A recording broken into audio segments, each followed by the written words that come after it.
But lo, I see Creon, king of this land, coming hitherto to announce some new resolve.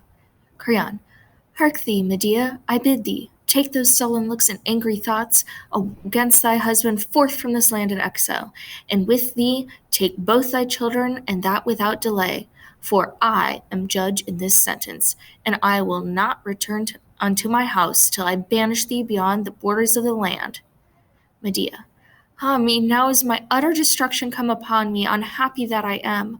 For my enemies are bearing down on me full sail, nor have I any landing place to come at in my trouble.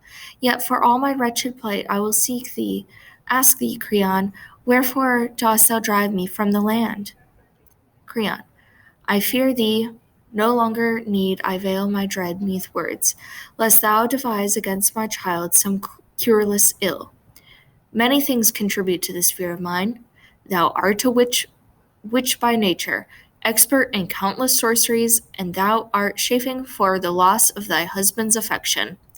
I hear too, so they tell me, that thou dost threaten the father of the bride, her husband, and herself with some mischief. Wherefore I will take precautions ere our troubles come. For 'tis better for me to incur thy hatred now, lady, than to soften my heart and bitterly repent it hereafter.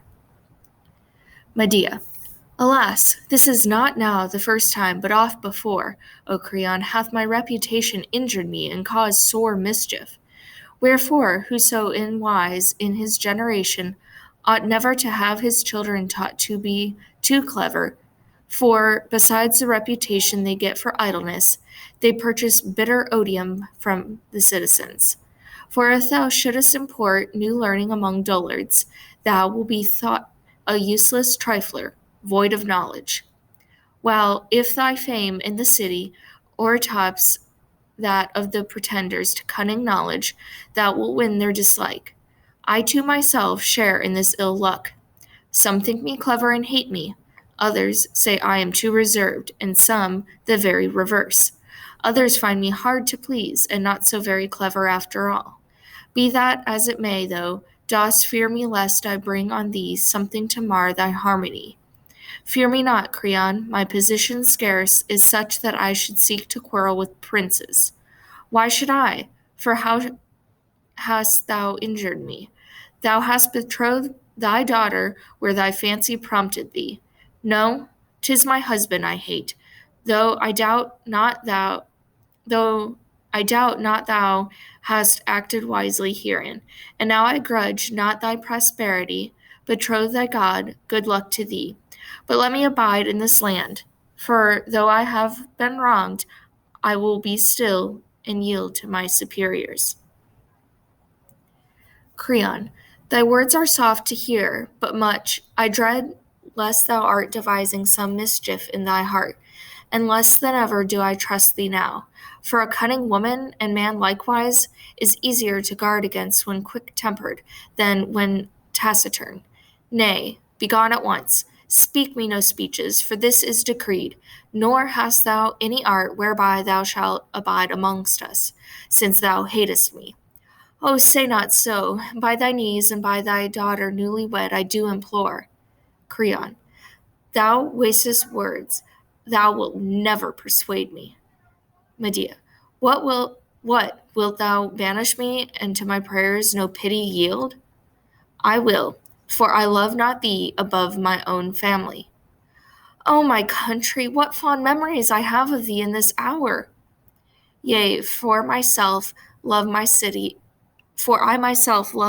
best of all things, save my children. Medea, ah me, to mortal man, how dread a scourge is love. Creon, that I deem is according to the turn our fortunes take. Medea, O Zeus, let not the author of these my troubles escape thee. Begone, thou silly woman, and free me from my toil. The toil is mine, no lack of it. Soon wilt thou be thrust out forcibly by the hand of servants. Not that, I do entreat thee, Creon. Thou wilt cause disturbance yet, it seems. I will be gone. I ask thee not this boon to grant.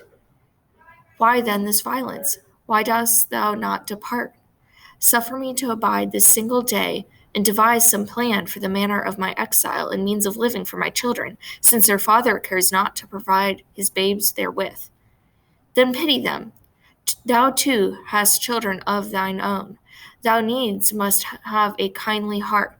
For my own lot I care not, though I an exile am, but for those babes I weep, that they should learn what sorrow means. Creon. Mine is a nature anything but harsh. Full oft by showing pity have I suffered shipwreck, and now, albeit I clearly see my error, yet shalt thou gain this request, lady. But I do forewarn thee, if tomorrow's rising sun shall find thee and thy children within the borders of this land, thou diest. My word is spoken, and it will not lie. So now, if abide thou must, stay this one day, only for in it thou canst not do any of the fearful deeds I dread. Chorus. Ah, poor lady, woe is thee! Alas, for thy sorrows!